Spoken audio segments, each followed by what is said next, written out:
Ladies and gentlemen, hello and welcome back again to the CIS qualifiers for the Mars Dota 2 League. We're taking a look at our third series of the day. It's been a very long day for some of these teams. It's going to be MEGA-LADA versus FlyToMoon. I'm Lyrical, joined as well by the wonderful Tsunami. My man, how you doing?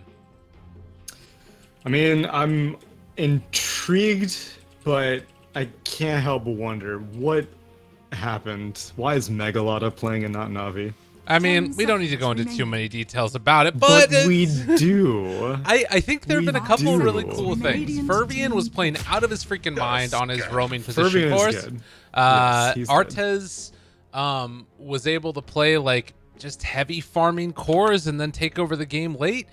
All in all, I think that the biggest thing was that they just played together as a team and knew what they needed to do at every stage of the game to win, and like measured defeats, right? Like they took on measured losses and then knew when they needed to fight.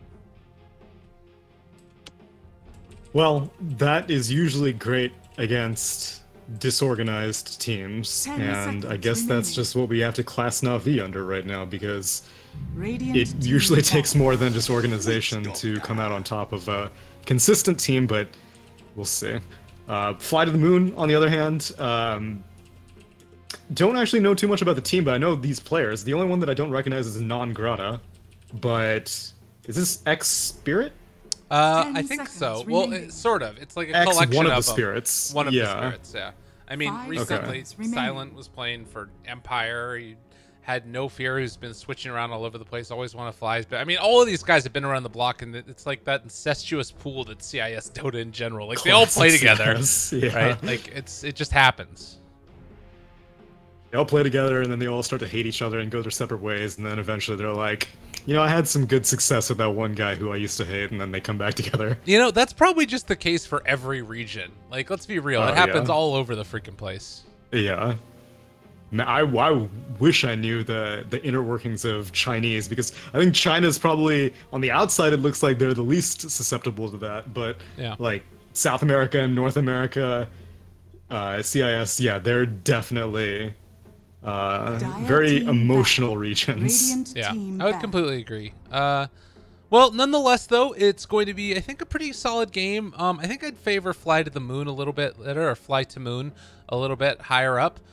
They also opened with a Dark Willow, the first pick overall, followed up by a Tusk Enchantress and now a Witch Doctor. Anything stick out to you in these early picks here? Dark Willow was basically like a popular go-to second phase pick so far in this qualifier, and I think it's just been so important and so frequently called out that FlyToMoon decided to go for it in the first phase. They had played Team Spirit, and they got 2-0'd by Spirit, but they had first picked Willow there. And against Effect, they did not pick it. I don't know if it was banned. And against GG3, they also first phased Willow. So I guess FlyToMoon is just like, don't even bother with the second phase Willow. We are confident enough in the hero to pick it first phase. 10 seconds remaining. Yeah, and I think it's well worth it. I mean, the hero is unbelievable for all it brings to the table. We'll see what they end up going for next. A Puck, it's kind of a nice answer to it, I think, in some ways. A lot of things that go through the Shadow Realm as that survivability mechanism. Yeah, and looking at the traditional skill builds of Always Want to Fly, who is 10 seconds remaining. Oh, okay, yeah.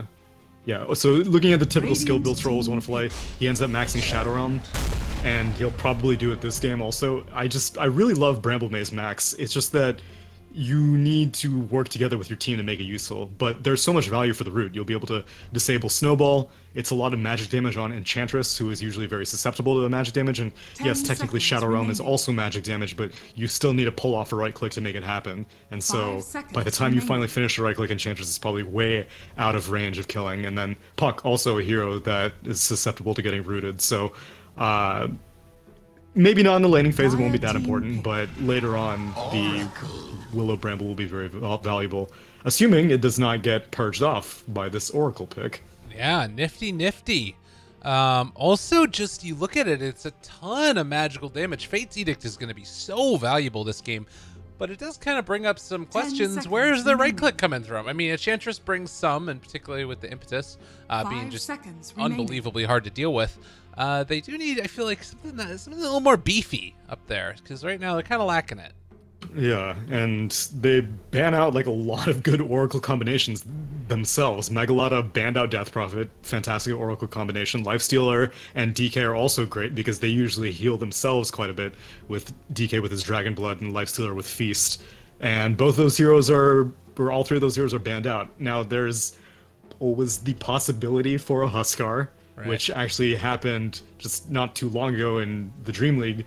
Where OG picked it, and they got destroyed with their Oracle Huskar combination, but they still went for it. But yeah, I do wonder, they have to pick some right-click core, and ideally you want to pick one that can take a lot of advantage of False Promise.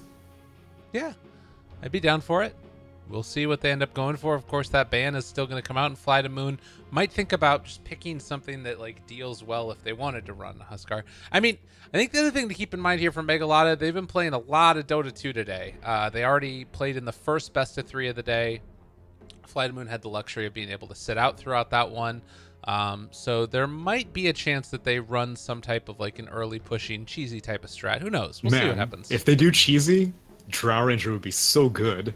That'd be pretty They've nifty. got 3 ranged heroes who all have excellent right clicks to begin with, Yeah. and they can protect a Drow Ranger very well with Tuscan Oracle, Radiant but team they back. probably won't because that's way too squishy of a lineup, and now Phantom Lancer is picked that can very easily close a gap. That So also cuts off the possibility of Huskar. yeah, that's a good point also. So good reaction pick by FlyToMoon. Let's see. Tanky core. So 10 MEGA-LADA had seconds picked remaining. Gyrocopter in all 3 of their games versus Na'Vi, and they picked 5 Spectre in seconds one of remaining. them. They picked Terrorblade in another one, Yeah. and they picked Nature's Prophet in a third one. Out of all 3 of those cores, I would probably say that Spectre is probably the best choice. She can not take huge advantage of Fortune's End. I mean, False Promise, but it's better than most heroes, I suppose. Yeah. Since Dispersion is Red mitigating so team much, back. and it also mitigates ever so slightly some of the Purifying Flames HP burn, so I'd be okay with Spectre. Don't know what else.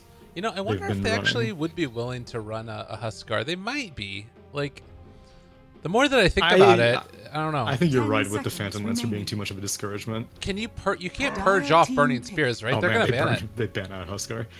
No, you cannot. Yeah. Burning Spears are undispellable. But at the same time, like you still have to like identify the right one first. If Right. Phantom Lancer's initiating on you, then you are totally screwed. Yeah. I mean, I think Puck could have like counter initiated maybe. True. But it's 10 probably seconds safe just remaining. because Peel might not have the items in time also. That's the other dangerous part. 5 Like, seconds you could have just remaining. not been able to get online at all before Huskar comes online, because all you need is the Right. armlet, and you're like barreling down a lane. But not going to be the case. They take it out regardless. Death Prophet banned out already. Viper does Apparently fit pretty the- well. I would be okay with that, but I think you need AoE damage. I don't think Puck can be your only solution to Phantom Lancer. Okay. Razor would be okay. It's banned. Oof. I mean, they could do This- Drow still, and then just like build Ags Radiant Mjolnir team eventually. pick. Oh man, that would be amazing. But I don't think that's gonna happen. Yeah. Huh. Apparently they've picked Kunkka before, and if it's a core Kunkka, that would be pretty good. I think It was a core Kunkka. I think you need to end this game though for MEGA-LADA. They're gonna go for the Sven. Okay. You may now That's select okay, your too. heroes. Yeah, so you need some hero that can deal with Phantom Lancer, and Sven with Great Cleave is an excellent solution.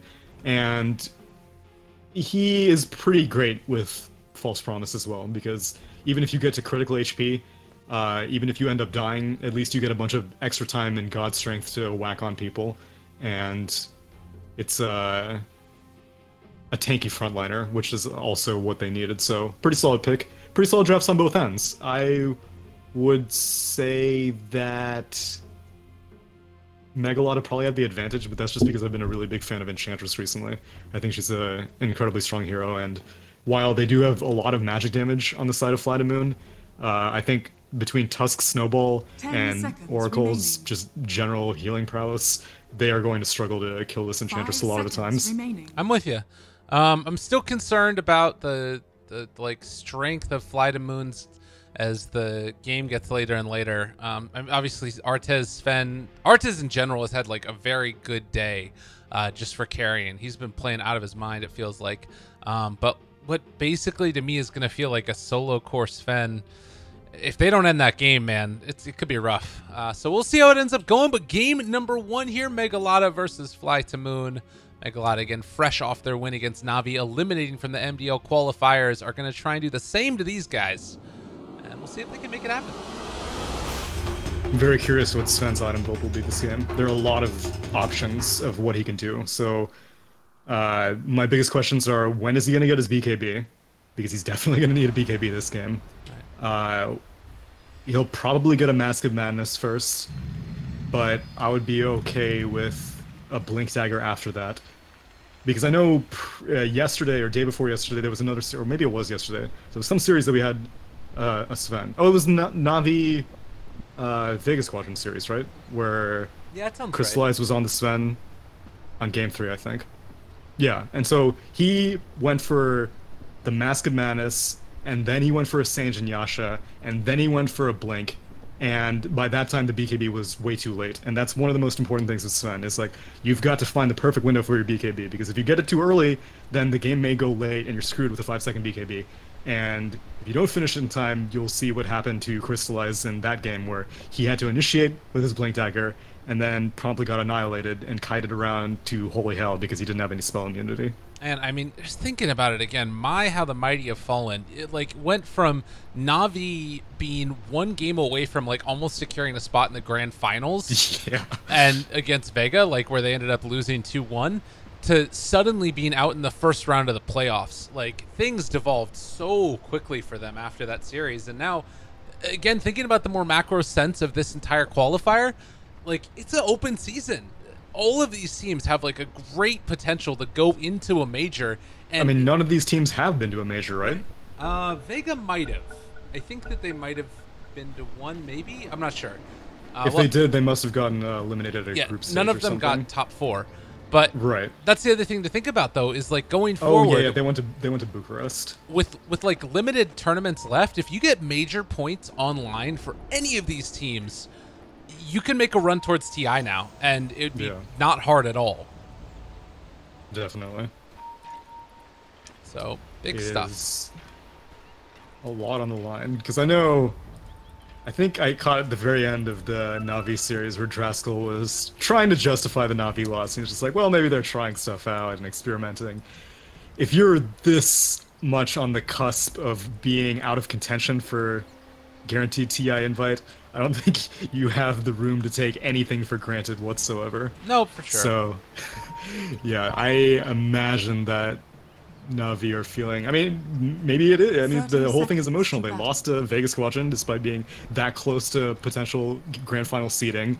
And then after that, you know, who knows the kind of words that were shared and the emotions that were flared. Yeah. Well, wrap around over here. Silent is going to try and secure himself a rune. Battling it out. Always want to fly. Needs to be careful with the shards there to block off. They could catch him and actually end up using enchant there. The casket's going to bounce back and forth. And with that, FlyToMoon should be able to secure themselves the runes. Orbit is still more than happy to trade Always want to fly, I think, is dead. Like, he's can chase him. I think he's fine. Shards? Just off the mark. Still hitting over there on the side with the creep wave. Now. Jesus.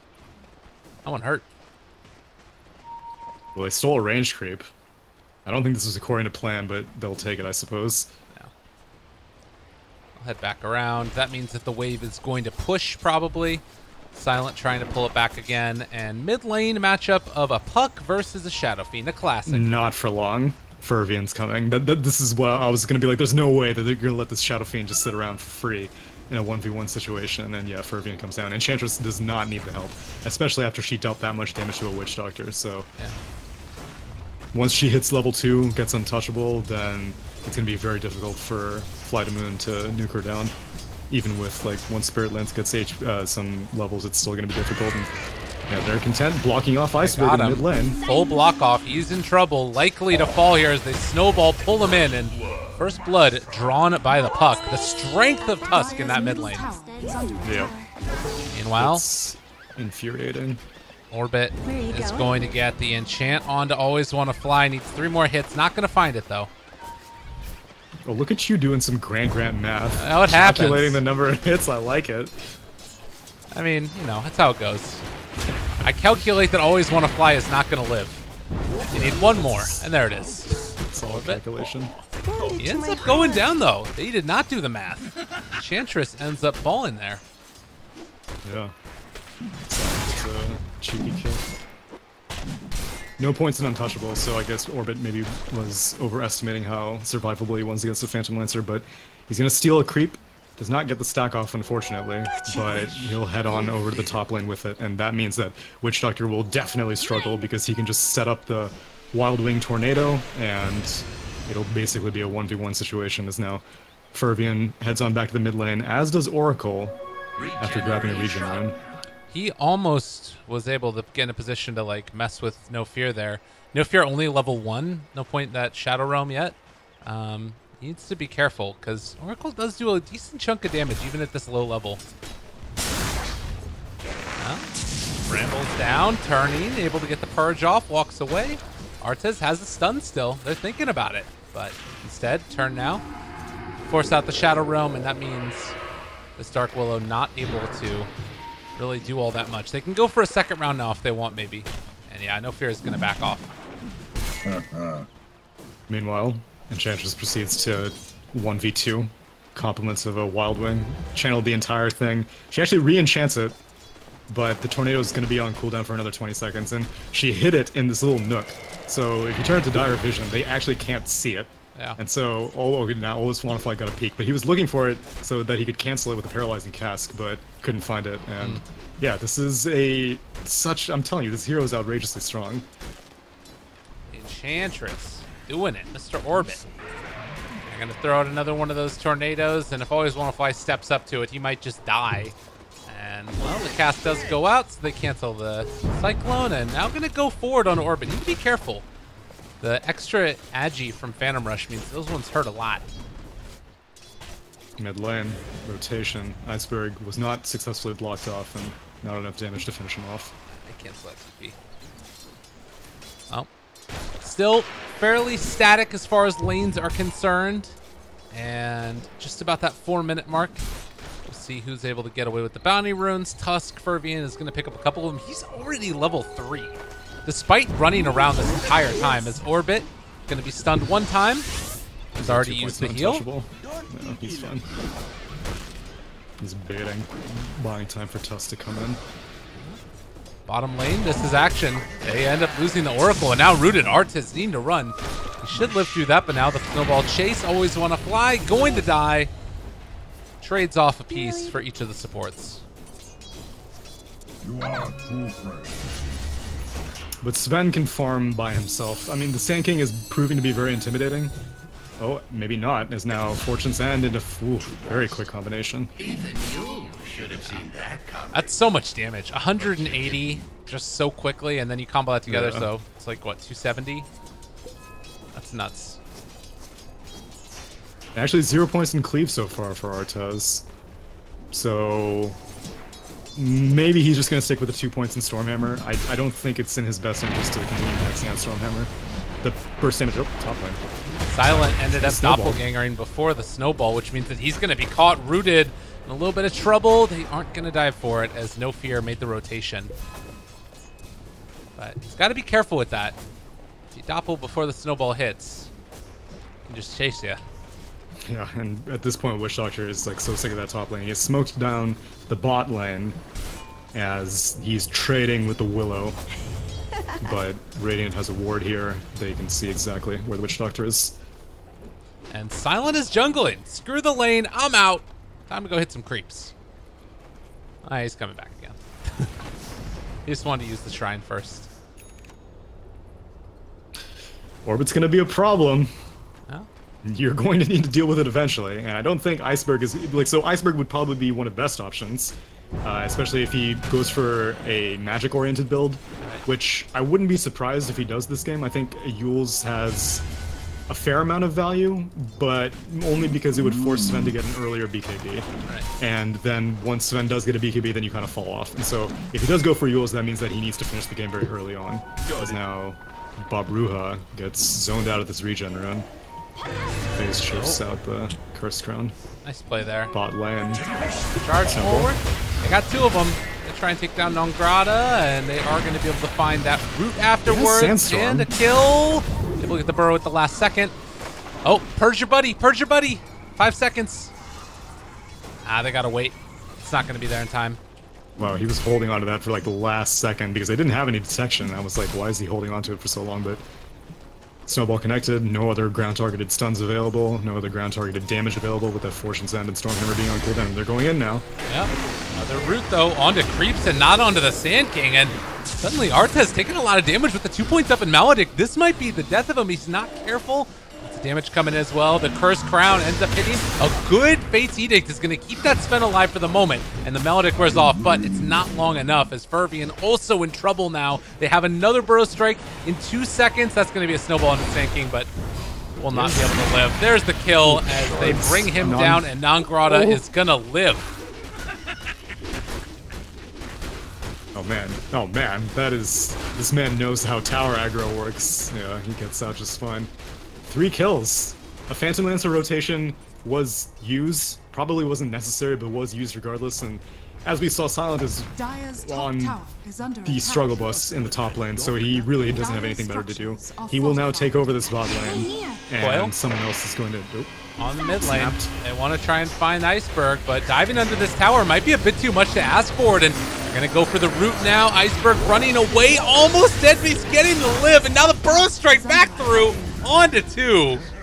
Fly me to the moon, indeed. That is, his net worth has flown to the moon. That was, he should be dead, but he just ended up getting experience for 3 heroes, including the enemy mid laner, and he got... Well, he didn't get any of the last hits, but that's okay. Middle tower is under Still attack. a hell of a lot for a Shadow Fiend. Big stuff. Big stuff. And what's he gonna build? I'm so curious. Yeah, I don't know. I like your idea about the magic damage build in some ways, particularly because I feel like the PL is going to be able to pick up the slack in the physical damage compartment. Exactly. I definitely agree with that. And like with a start like that, he is well on track if he wants to complete it early on, but we'll see. And Artez, like, so he's got 1 Ancient stack set up now on the Southern Radiant Ancients, but still does not have any points in Cleave yet. He's sitting on his points because he doesn't want to push the lane. Yep. Takes out that ward as well. And time and again, this guy has been just going for stun. Connects there. Trying to run. They have shards available. They're going to snowball forward for this. They didn't bring the Sven inside of it, though. And No Fear gets the root. There's going to be the Terrorize. Run away, go back home, and Bedlam to try and take down and maybe kill off this Tusk with the Fate Seed. They're going to save his life yet again. But it might not be for long enough, as they are going to get the Epicenter chased down under Fervian. ESM did get the neutral creep deny, but they lose the Tusk. Those raindrops, so valuable for No Fear. I think, like, right as soon as the raindrop came back off cooldown, it blocked, so it blocked all the damage of the Stormhammer. And while she was in Shadow Realm, she continued moving, and then it blocked all the damage of the Snowball. And she just was not low enough for them to go on that. And her being level 6, her having 2 ultimates for some reason means that they turned her around, is now Bob Ruha. Yeah. Dreamcoil and oh, he gets scary stuff. This is a dead puck. She realized that Always Wanna Fly was right there next to him by the orb, so didn't want to commit for that. And now Iceberg going to pop as he's just dead. Okay. He was too busy cheering on his team in the bot lane. He was like, nice, you guys got the kill. I'm gonna push this. Oh god. Alright. Top lane. Orbit just doing his thing. 2 siege creeps as Not done any damage to the tier 2 yet, but yeah, I still in great fear for this Enchantress's damage potential in a few minutes. Oh god, Arthas, run away, my guy! He does the stick charges, the Bedlam's there as well, Face Edict keeping him alive. Again, this Oracle pick is just working out so well. Oh, Orbit wants to play now. Oh, I got one. Sand King in trouble. Impetus is going to go out. Guess what? No detection. No fear. Non-spot No TP fear. out. Living to his name. All right. Goes down to the low ground just to TP in front of them. Yeah, that is the second time they've been caught without detection against Sandstorm Sand King, which should not be happening. That absolutely should not be happening. It's excusable the first time because you're like, oh, okay, well, at least he had to skill up Sandstorm against a melee hero. He only has 1 point in Caustic Finale, but second time, no excuses. And he's getting closer to his blink, too. These kills definitely matter. Top lane, another roll forward, and a catch onto Mr. PL. Silent, trying to run away. Oh, look at it, look at it. Look at it, he tries to do it. They want to chase that one. Oh, see you later. Nice. Okie doke. I like it. Oh, they're still going. Oh, nice. punch out of the game. The old man still got some tricks. You gotta hold on to enchant. And so, like, if you convert it, then you're like, ah, it's an illusion. Bot lane. Oh. Yes, M. Getting gone on, but they have a root. He's still gonna fall. Dude, what is Iceberg gonna build? He has 1,500 gold and nothing in his quick play. It's stressing me out. He might just go blink. Is that too crazy? I don't think you can go naked blink. Oh, he's going Yules. Nice. Alright. I'm totally on board with that. I can dig it. Look at Silent. Yeah, for not really... Oh, man, he's going Diffusal first. Which is actually a little bit surprising, because both of us were of the school of thought that Phantom Master could pick up the slack in physical damage if it goes late, but Diffusal Blade's more of a I want to fight now kind of thing. It's not first strike at the center. Yeah. Slice up Ferbian. Mr. Puck in some trouble, trying to run away, but Orbit's here as well. Has the Curse Crown on him, no fear. Does have Bedlam available, but not going to go for it right there. Always want to fly, trying to hit away onto this Puck. They're able to break it, but the blink comes out. False Promise, saving the Puck for the moment. It's going to take a lot of that damage. Meanwhile, the Oracle does go down. Always want to fly. They fear back one, but it's still going to be the death of him. And now, it's going to be a running away Dark Willow, afraid of what could happen as they take down the Sven. They're able to kite away. Non-Grata is making the plays on the Sand King. A double kill there for Orbit, but it might not be enough as the Burrow Strike back up off cooldown. Oh, looking for this. Blink Dagger. There it is. Nice catch. Done. And Iceberg is going to TP away. Happy as a clam, and, well, he is dusted. Non-Grata going to get away from that one. That was a story of mana. Dark Willow disjointed so many impetus right clicks because of Shadow Realm that they just have to follow her around, ring around the Rosie in this little crystal area, like for one solid rotation, while Sven proceeded to bring up the caboose, but that meant that Iceberg got free raises all day. And as you said, Non-Grata continually finding excellent Burrow Strike initiations. They fought under a shrine. It was an entire full duration shrine that Puck entirely regened off of, but these heroes got picked off one by one by one. And that was before Yules. Iceberg has that ability now to get an even more successful combination off. By the way, we're going to see Artez run into everybody. Blink, stun, they got him caught, Curse Crown, Bedlam, the whole shebang, as he's starting to fall and going to die through a shrine. Didn't stand a chance. Oracle would have been going into his death if he went for that entire TP, so solid smoke rotation. They smoked up between the mid-tier 1 and mid-tier 2. Oh, Iceberg. We're mainly just going to help out Silent Push, but... Are you really going to go for this? Alright, this is perhaps the hardest combo to get. It is 5 seconds on the thing. Oh, wait for it. Requiem. He has a Yules. Ooh, if he got that one. Where's the scan? Where's the scan? It's okay. Well, nonetheless, the most important thing is you put fear into Puck's heart now, because Puck sees that Yule Scepter, and she knows that blink initiation on the Oracle mid lane. Yeah, done. Dead. Dire's middle tower is under attack. Well, probably the fear into the heart of the other people as well, because Puck is perhaps one of the only ones that can really make it work and get away from it.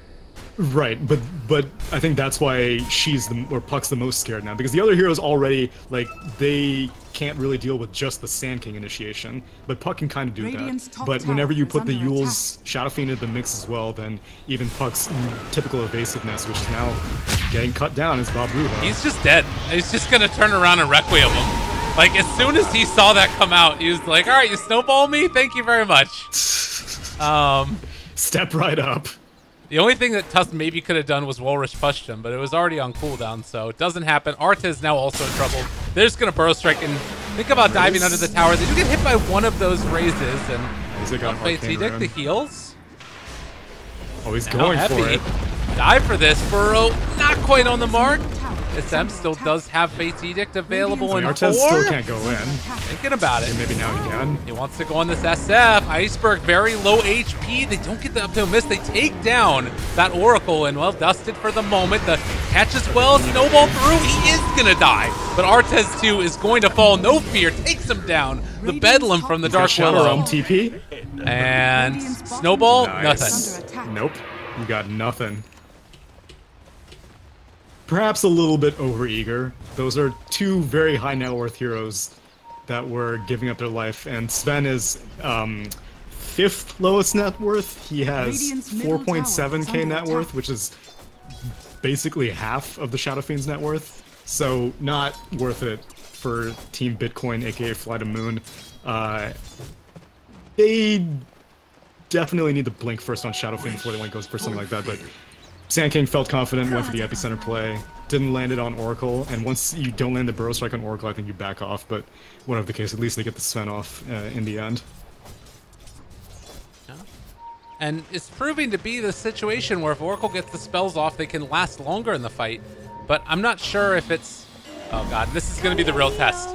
They're going to do a lot of damage here. The Curse Crown comes out a second too late, perhaps. Well, they are going to catch him in the brambles as well. Man. Shout out to that Force Staff travel time nerf. I think Orbit would have been able to get out of range of that Terrorize in the previous patch, but he's not able to. And now he's in the mid lane.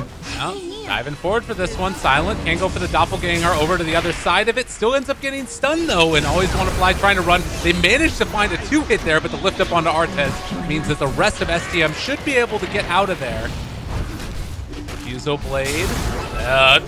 Jumping Force Staff, but nothing really. Okay, chasing forward for more. She's taking a lot of damage. Yeah, Orbit. She's okay. Gonna live, but a raise, and now another one. The Bedlam, it's a lot, but it's so much healing as well. The epicenter to turn it again. They want to go in. The Burrow Strike, it's not going to be there, but they are going to be able to find it. The Snowball save is going to keep them alive, but for how long? They're trying to take down Artez, but it's just not happening. He does finally go down, and now the Puck stunned. Not dead yet. They're diving forward for this one. Orbit left completely alone as the Lucians will chase him out. And with that, it will be the Puck going down. Too much from FlyToMoon. Oh, they want more. FlyToMoon has a Blink Dagger Iceberg. Waiting for it. 1 raise. 2 raise. He knows. He knows. Give me the right click. Give me the right click. Oh. Maybe. They're trying to make something happen here. Oh, Walrus Punch. Maybe a turnaround. They don't get it. Iceberg lives, 4 dead, and now they're bringing in Orbit too. Which, I mean, this is not going to happen. Shadow Fiend's already away. Shadow Fiend's got that 40 movement speed talent now, 462. Wait, they're coming back in. What are you going to do? He's coming back in. He doesn't have Requiem. He can't do this. He's just helping out Witch Doctor. Artez. They're all chasing Iceberg. Nice the stun. It's going back and forth. Iceberg just trying to keep his buddy alive. They get the Maledict. Another one, he misses the raise, and always want to fly. It's going to die. I gotta say, I'm thoroughly enjoying this game right now. God. I hate having to play against this kind of Shadow Fiend, but I love watching it. Because it's so feast or famine. Either you see this Shadow Fiend just make the map his bitch, or you see him die constantly to an initiating Sven. Problem is, Sven does not have that Blink Dagger yet. He is so close, 300 gold away. And he did go for the Mask of Madness first, and now he's going to take this stack. But it's underneath dire vision, so yeah, they know. If they want to contest it, they can. Good blink away, disjointing, and now Artez thinking about chasing. They got to be careful here. The stack is the battleground, but they have a shrine available. Silent, going to be stunned. Burrow strike again. Sven out of mana. Curse Crown going to come out, but they're able to purge it off. There's the Requiem onto Orbit. He is gone, and now the turnaround, no fear, is going to end up falling as well. They take down Fervian. Oh, lordy, it's falling off the rails, and now they're going to take the stack. Give me the stacks. Yeah, this is Wait the for problem. the raises. A 1, a 2. Oh, it's so much 3. damage. And now he has 3.3k gold in the bank. He can go Sanjin Yasha if he wants to go for maximum movement speed. Puck just as now. he just didn't blink. Yeah, that shouldn't happen. No, that was rough. I think that they're starting to realize it's gone completely wrong. 14,000 net worth lead, and this could just be like walking up high ground. Like it's so hard for them to fight. I mean, they could. I don't think they should. They should go for Roche 100%. Take this tier 2. You already have exceptional vision, and then go into the pit. Or you can get some kills. Disarm there. Again, need to be careful chasing out away. And Dark Willow was inside the base. No fear almost ends up going down there. But we'll be able to keep you away. Targeted on him in the base, but yeah, he gets out. So MEGA-LADA are 100% aware that this is going to happen. But can they do anything about it? I don't think so. You have BKB Requiem in 20 seconds on the SF. Actually, they go right now. This is the timing where they can make it happen. Scan's gonna hit. They got Blink Dagger on Sven. They're gonna smoke up. Tick-tock. Oh, these rays, 6 stacks of rays. No. Well, careful about those clicks now. No. And they're going to get it. They came a little bit too late. Now they have Requiem available. They're probably still going to walk into this, but I think they're going to get torn asunder. And BKB is out there. Iceberg Requiem on top of everybody. Destroys one. That's going to be a second dead in a second. They just run forward for Orbit. They eviscerate the Tusk. Sven is done. And GG is called. My God. Well.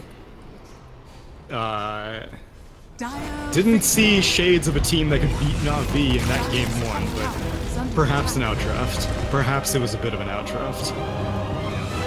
I this think is consistently the problem with Sven, is like, you have these, it's like power canyons. It's not even like a gentle curve. Like, you're really solid in the laning phase, and then you just like fall off a cliff in the mid game if your team doesn't have any initiation. And in this game, like, the Puck was not able to initiate at all whatsoever, and so he had to get a second item Blink Dagger on the Sven.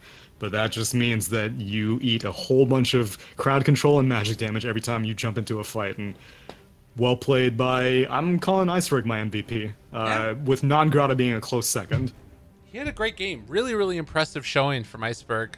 He's always been one of those players that, like, super technically skilled, sometimes doesn't show up on LAN, but particularly in these online qualifier matches, just a monster. So I'm just excited to see where this FlyToMoon lineup goes next. Any final words before we move on to game number 2, Tsunami? I think MEGA-LADA can take a game 2. They just need to draft better. All right, we'll be back in a few, everybody. Stay tuned. More to come for the CIS qualifiers for MDL. Stick around for more in a few.